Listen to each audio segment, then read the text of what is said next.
আসসালামু আলাইকুম বন্ধুরা, আশা করছি আপনারা ভালো আছেন। তো প্রতিদিনের মতো চলে আসলাম আপনাদের কাছে শিল্পীর নতুন আরেকটি ভিডিও নিয়ে। আসলে আজকে আমরা রান্নার কোনো রেসিপি দিব না। আজকে মূলত আমার এই কলটি সম্পর্কে আপনাদের সঙ্গে কিছু শেয়ার করব। এর কারণ হলো, এর আগে আমরা একটি রিলস ভিডিও দিয়েছিলাম, আর এই রিলস ভিডিওর মধ্যে এই কলটি দেখা গিয়েছিল।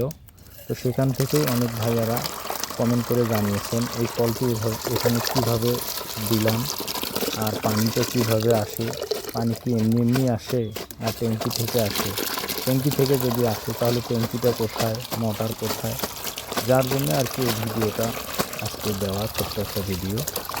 তো আপনারা হয়তো ভিডিওতে দেখেন কলটি, যার জন্য আপনাদের কাছে অনেক ডিফিকাল্ট মনে হয়। আসলে এটা তেমন কিছু না, এটা খুবই সিম্পল বিষয়। এটা সব কিছু আজকে আপনাদের সঙ্গে শেয়ার করব। মূলত এটা আমার বাড়ির ভিতর থেকে, আমার বাড়ির ভিতরে মোটর এবং ট্যাঙ্কি সব কিছু আছে।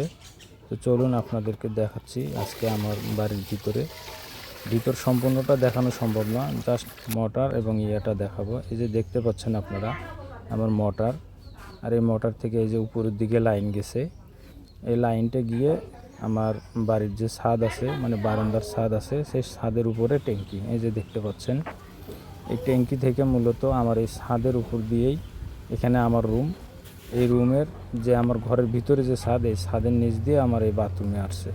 আর এই বাথরুম থেকে এই যে পিছন সাইডটা ফুটো করে আমি পিছনে, মানে আমার যে বাগানটা আমার বাথরুমের পিছনে, এই যে কংক্রিটের ভিতরে এই যে লাল সুইচ দেখতে পাচ্ছেন, এদিক দিয়ে মাটির নিচ দিয়ে মূলত আমার কলটা ওখানে গেছে লাইন। এতটুকুই মাত্র, আর তেমন কিছু না, আপনারাও করতে পারেন। তো আজ এ পর্যন্তই, আল্লাহ হাফেজ।